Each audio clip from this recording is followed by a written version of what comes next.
Kadang bagi kita Bapak dan Ibu salah dalam memahami masalah doa. Ustaz, kami sudah meminta kesembuhan kepada Allah, tapi kenapa ndak jua dia kesembuhan oleh Allah?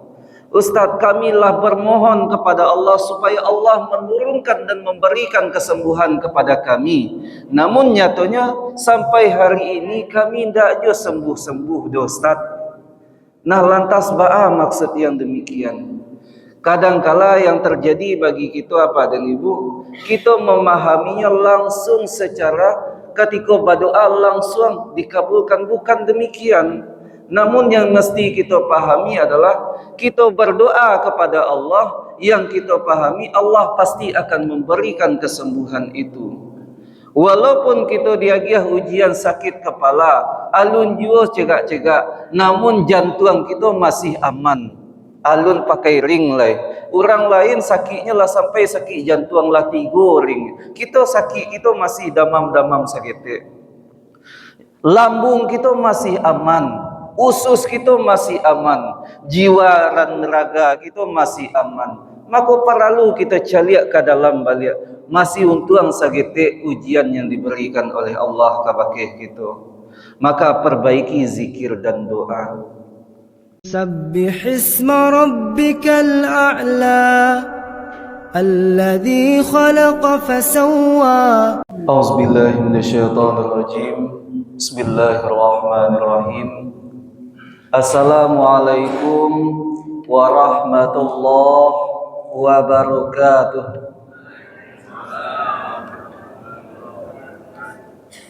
Alhamdulillah, alhamdulillahilladzi hadana lihada wa ma kunna linahtadiya laula an hadana Allah. Asyhadu an la ilaha illallah wahdahu la syarikalah wa asyhadu anna Muhammadan abduhu wa rasuluh sallallahu alaihi wasallam la nabiyya ba'da amma ba'd. Alhamdulillah, bersyukur kita kepada Allah karena Allah masih memberikan kepada kita nikmat sehat. Mata masih bisa mencaliak, talingo masih bisa mendengar, kaki masih bisa melangkah. Mudah-mudahan Allah senantiasa memberikan kesehatan kepada kita, keluarga kita sampai akhir hayat kelak. Salawat dan salam kepada baginda Nabi besar Muhammad sallallahu alaihi wasallam. Mudah-mudahan dengan rajinnya kita bersalawat di yaumil akhir kelak kita mendapatkan syafaat dari beliau. Bapak, Ibu, kaum muslimin, kaum muslimat sidang jamaah salat subuh yang dirahmati Allah. Pada kesempatan subuh kini tema pengajian kita membahas masalah sakit dalam Islam. Maka berbicara kita mengenai sakit, tentunya sakit adalah sebuah keadaan yang tidak mengenakkan bagi kita ketika kita diberikan ujian sakit oleh Allah. Kadangkala ketika sakit yang kita rasakan, yang biasanya makan namun sapiliang, kinilah mulai ndak. Yang biasanya aktivitas kita lancar, namun ketika sakitlah mulai terhenti sejenak. Yang biasanya keinginan kita mau ke sini, mau ke situ, ingin ke sini dan ke sana, namun ketika sakit mulai tidak bisa apa yang kita inginkan itu bisa kita lakukan. Maka singkatnya sakit itu bisa kita maknai sebagai sebuah keadaan yang tentunya tidak mengenakkan bagi kita ketika kita diberikan ujian sakit tersebut. Dan ditambah dengan sakit ini, kadangkala sakit adalah disebabkan dengan pola kehidupan kita, keseharian kita yang tidak sehat. Kadang siap makan ini ditambah dengan minum ini, ditambah dengan pola hidup makanan yang kadang yang memberikan efeknya tidak baik bagi tubuh. Maka wajar badan tadi mengalami yang namanya sakit. Maka Bapak dan Ibu, dalam sebuah penelitian dikatakan ketika seseorang itu sakit, ketika seseorang muslim itu sakit, maka dalam penelitian itu menyebutkan menurun kualitas keimanannya, menurun kualitas ibadahnya kepada Allah. Ini bisa kita lihat dan kita buktikan tatkalanya masih sehat, nya masih rajin membaca Al-Quran, nya masih rajin untuk zikir kepada Allah. Namun kadangkala ketikanya sakit sampai mesti harus dirawat sampai ke rumah sakit, apa yang terjadi? Kadang zikirnya lupa, bacaan Al-Qurannya pun kadang lupa. Kadang sampainya di rumah sakit mesti dirawat, yang terjadi bukan zikir doa dan bukan bacaan Al-Quran yang dilakukan, kadangkala TV hidup, kadangkala yang dimainkan kadang HP dan sebagainya. Maka wajar penelitian itu menyebutkan kadang orang yang sakit itu menurun kualitas keimanannya, menurun ibadahnya kepada Allah. Nah, kini ba'a sikap kita, adab kita ketika kita diberikan ujian sakit itu oleh Allah. Yang pertama yang kita lakukan adalah kita perbaiki zikir dan doa kita kepada Allah. Kadang bagi kita apa dan ibu salah dalam memahami masalah doa. Ustaz, kami sudah meminta kesembuhan kepada Allah, tapi kenapa tidak juga dia kesembuhan oleh Allah? Ustaz, kamilah bermohon kepada Allah supaya Allah menurunkan dan memberikan kesembuhan kepada kami. Namun nyatanya sampai hari ini kami tidak juga sembuh-sembuh, Ustaz. Nah, lantas ba'a maksud yang demikian? Kadangkala yang terjadi bagi kita apa dan ibu, kita memahaminya langsung secara ketika berdoa langsung dikabulkan, bukan demikian. Namun yang mesti kita pahami adalah kita berdoa kepada Allah, yang kita pahami Allah pasti akan memberikan kesembuhan itu. Walaupun kita diagiah ujian sakit kepala, alun jua cegak-cegak, namun jantung kita masih aman. Alun pakai ring lah. Orang lain sakitnya lah sampai sakit jantung lah 3 ring. Kita sakit kita masih damam-damam sakit.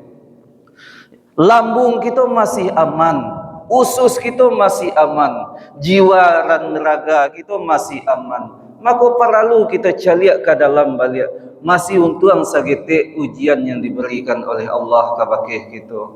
Maka perbaiki zikir dan doa. Dan selanjutnya apa dan ibu, masalah zikir dan doa kadangkala yang sering salah paham bagi kita adalah kita sering memahaminya demikian. Seperti ini. Ya Allah, sembuhkanlah hamba ya Allah.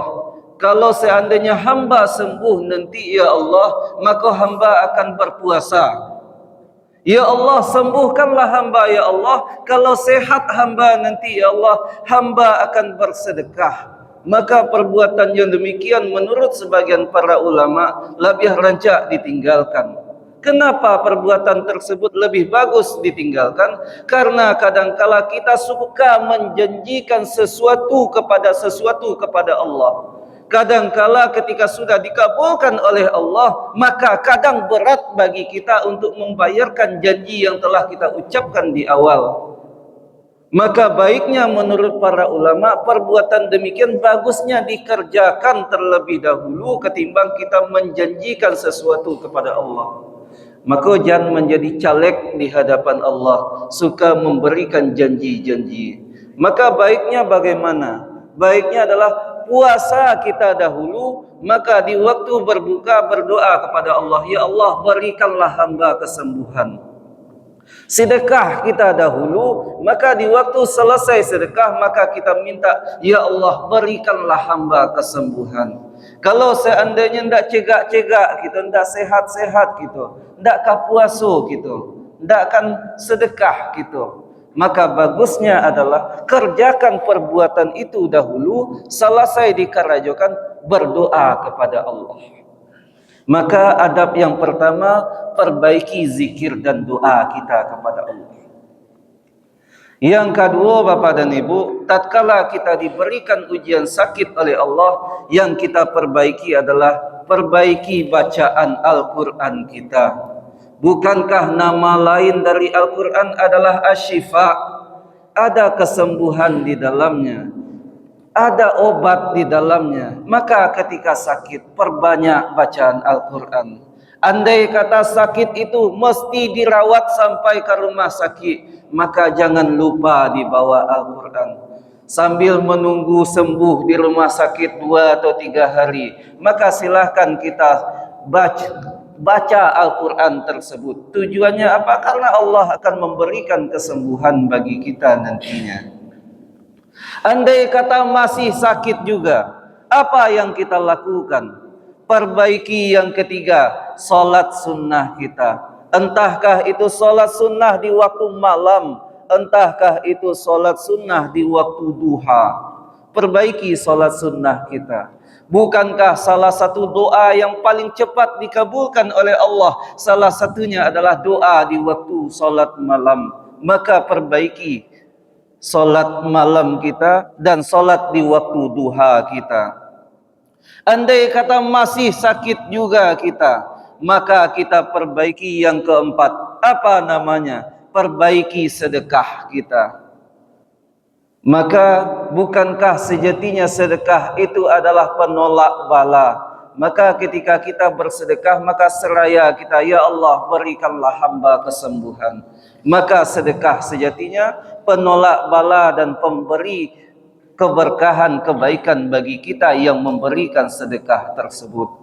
Kiranya Bapak dan Ibu, pengajian singkat pada subuh ini, masalah sakit dalam Islam. Tatkala kita diberikan ujian sakit, maka yang mesti kita pahami yang pertama adalah terasa nikmatnya, indahnya sehat itu ketika di waktu sakit. Yang kedua, jangan sampai di waktu sakit itu menurun kualitas ibadah kita, keimanan kita kepada Allah. Yang ketiga yang mesti kita lakukan tatkala sakit, perbaiki zikir dan doa kita. Yang keempat, andai kata masih sakit juga, perbaiki bacaan Al-Quran kita. Yang kelima, andai kata masih sakit juga, perbaiki solat di waktu malam dan solat di waktu duha kita. Dan yang terakhir, andai kata masih sakit juga, maka perbaiki sedekah kita. Dokter dan obat sebagai wasilah jalan menuju kesembuhan. Karena sejatinya ketika Bapak dan Ibu berobat kepada dokter, tidak ada dokter yang menjanjikan kesehatan 100% kabakeh itu. Apa yang dijanjikan oleh dokter? Apapun dokternya, apapun spesialisnya, maka semua resep dokter itu sama. Apa resepnya? Semoga lekas sembuh. Itu semua resep dokter tertera dalam setiap bungkus obat yang kita terima. Tidak ada jaminan untuk kita setelah minum obat ini ibu pasti sembuh. Tidak ada. Intinya semoga lekas sembuh. Maka perbaiki ikhtiar kita, perbaiki doa kita, dan ditutup dengan adanya usaha untuk menuju kesembuhan itu sendiri. Dan semoga kita semua yang hadir pada subuh ini selalu diberikan kesehatan oleh Allah, dan begitupun keluarga kita yang di rumah. Billahi taufiq wal hidayah. Assalamualaikum warahmatullahi wabarakatuh.